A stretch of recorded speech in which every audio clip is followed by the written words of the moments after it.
It was a rainy Tuesday evening in Los Angeles.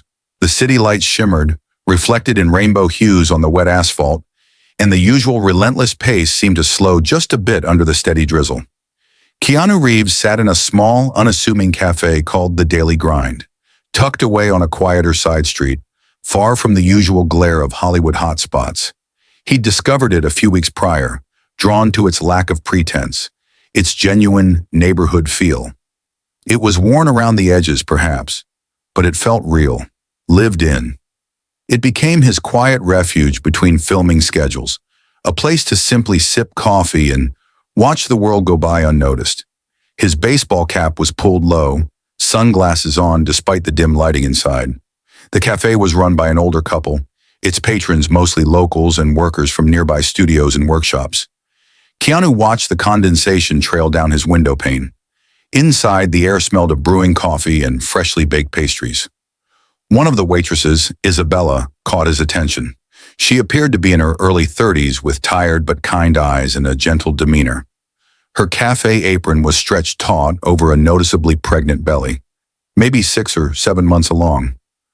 "What can I get for you?" Isabella asked softly when she reached his table.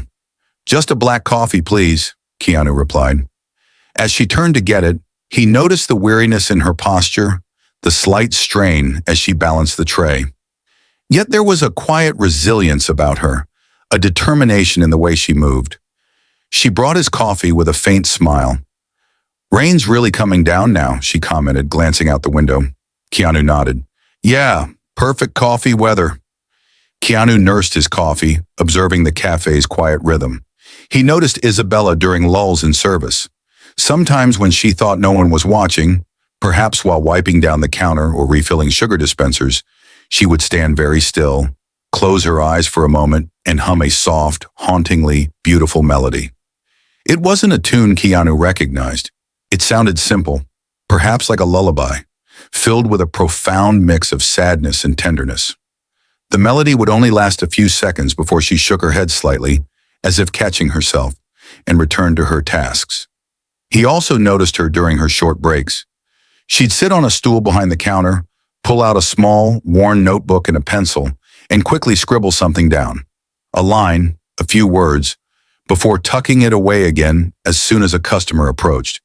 It seemed like a secret world she retreated into, a hidden garden of thoughts or melodies amidst the daily grind. Keanu was intrigued. This wasn't just a waitress tired from her shift. This was someone carrying an unspoken weight, finding solace in quiet creation. After observing this pattern over several visits, Keanu felt compelled to gently inquire. One quieter afternoon, as Isabella brought him a refill, he ventured, "Excuse me, Isabella," he said kindly. "Please don't take this the wrong way, but sometimes I hear you humming a melody. It's very beautiful." Isabella startled, color rising in her cheeks, nearly dropping the coffee pot. "Oh, I'm so sorry, I didn't realize I was doing it out loud," she stammered, embarrassed. Keanu smiled reassuringly. No, please don't apologize. It wasn't disturbing at all. Quite the opposite. I enjoyed it. Is it your own composition?" Isabella looked down, suddenly shy. "Oh, heavens, no, just silly things I make up for the kids." "Kids?" Keanu asked gently. Isabella instinctively touched her belly. "Yes, one on the way. And I have a 6-year-old son at home, Leo." Her face lit up briefly when she mentioned her son. "You write songs for them?" Isabella hesitated, then gave a small shrug. "Sort of. Lullabies, simple little songs. Helps them fall asleep sometimes. Just things I hum to myself, really." Keanu leaned forward slightly, his interest genuine. "I'd be curious to hear one sometime, if you wouldn't mind," he said sincerely. "I love music." Isabella looked surprised. No one had ever shown interest in her scribblings before. After a moment's hesitation, almost reluctantly, she pulled out the small, worn notebook. "It's really nothing special," she demurred, flipping through the pages filled with handwritten lyrics and simple musical notations. "Just a few lines, maybe." She found a page and, in a soft, hesitant voice, read a short verse from one of her lullabies. The words were simple but deeply moving. A mother's whispered promises of love and protection to her child. tinged with her own hopes and fears for their future. Keanu listened intently. The raw emotion, the unfiltered sincerity in her simple words, and the memory of her haunting melody struck a chord deep within him. "That's wonderful, Isabella," he said, meaning it completely. "Truly touching. Is the melody yours too?" Isabella nodded shyly. "Just how it came to me." Keanu recognized the spark of genuine talent, nurtured in quiet moments amidst hardship, and felt a pang of sadness that it might remain confined to the pages of that worn notebook. That brief exchange opened a small door. Over Keanu's subsequent visits to the cafe, Isabella slowly began to open up more, perhaps sensing his non-judgmental presence and genuine kindness. She spoke of the difficulties of single motherhood, the exhaustion of working 2 jobs. She cleaned offices early mornings before her cafe shift, the constant struggle to make rent and provide for Leo, let alone prepare for a new baby. She hesitantly shared the story of Leo's father leaving shortly after learning she was pregnant again. "He said he wasn't ready for more responsibility," she recounted, a flicker of old pain in her eyes. "Said one child was hard enough." Keanu listened silently, recognizing the familiar narrative of responsibility abdicated, of burdens left solely on one person's shoulders. He thought of the complexities in his own life, the weight of expectations, the search for meaningful connection. "Music seems like an escape for you," Keanu observed during one conversation. Isabella nodded. "Yes, when words fail, melodies seem to help, especially when I write for the children. It feels like the most valuable thing I can give them. I can't leave them much in terms of money or possessions maybe, but maybe I can leave them these songs." Her voice trailed off. "Have you ever thought about recording them properly?" Keanu asked gently. Isabella laughed, a sad, dismissive sound. "With what? How? That's just a dream, Keanu, completely out of reach." That evening, as Keanu left the cafe, Isabella's words echoed in his mind. Just a dream. He couldn't shake the image of her, tired but resilient, pouring her heart into lullabies only she and her son might ever hear properly. Her dream deserved to be realized. It wasn't just about kindness. It felt like acknowledging a talent, preserving something beautiful born from difficult circumstances. It felt like offering respect to a mother's legacy for her children. But how? Giving her money directly or offering to pay for studio time would likely wound her pride, make her feel like a charity case. He needed a more delicate approach. He called a trusted friend with connections in the independent music scene in LA. He explained the situation vaguely, a very talented single mother writing beautiful, heartfelt songs for her children, struggling financially, deserving of a chance. He asked his friend if they knew a small professional recording studio with a particularly kind, patient engineer. He then proposed an idea. Could they arrange for a few hours of studio time to be gifted to Isabella anonymously, perhaps framed as a local emerging artist support grant or a similar initiative? Keanu would cover all costs discreetly through his friend or a foundation, ensuring his name was never mentioned. He specifically requested an engineer known for being supportive and understanding with first-time artists. His friend, understanding Keanu's quiet way of helping, agreed to make the arrangements. A few days later, Isabella received an unexpected phone call while at the cafe. The caller identified themselves as being from a small community arts support program.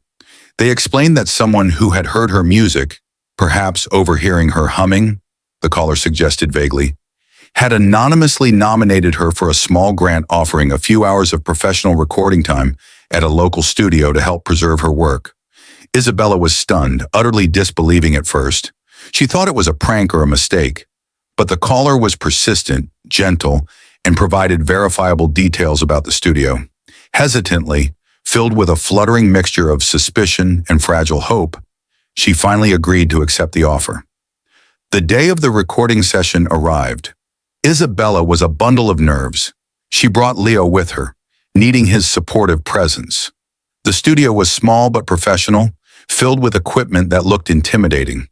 But the sound engineer, Mark, was exactly as Keanu's friend had described, warm, patient, and encouraging. He immediately put Isabella at ease, explaining the process simply, treating her like a respected artist. Isabella explained she didn't play an instrument well, just sang her melodies. Mark smiled. No problem, he said. We can add a simple, beautiful acoustic guitar or piano track that follows your voice. Just sing from the heart. Isabella stood before the microphone, clutching her lyric notebook, her hands trembling. The first few takes were shaky. Nerves got the better of her. I don't think I can do this, she whispered, frustrated. Mark spoke calmly through the headphones. Take a deep breath, Isabella. Forget about the equipment. Forget about me. Just close your eyes and sing for Leo. Sing for the little one on the way. Sing it like you do at home. Leo, watching through the control room window, gave her a thumbs up. Isabella took a deep breath, closed her eyes, pictured her children's faces, and began to sing one of her most cherished lullabies. Her voice, though untrained, was pure, clear, and filled with such raw, honest emotion, love, hope, worry, tenderness, that it filled the studio with a palpable warmth. Mark added a simple, finger-picked acoustic guitar accompaniment that perfectly complemented her melody. When the song ended, there was a moment of silence in the control room. Mark's eyes were glistening. Isabella, that was absolutely beautiful, he said, his voice filled with genuine admiration. That day they recorded several of her lullabies. With each song, Isabella grew more confident, her voice stronger, her connection to the music deepening. Listening back to the professional recordings, hearing her simple melodies transformed into something polished, yet still retaining their raw emotion, brought tears to her eyes. Her dream, something she thought impossible, was taking shape. It was a gift beyond measure. Isabella left the studio clutching a CD with her recorded songs, her heart full. That night, she played the recordings for Leo as she tucked him into bed.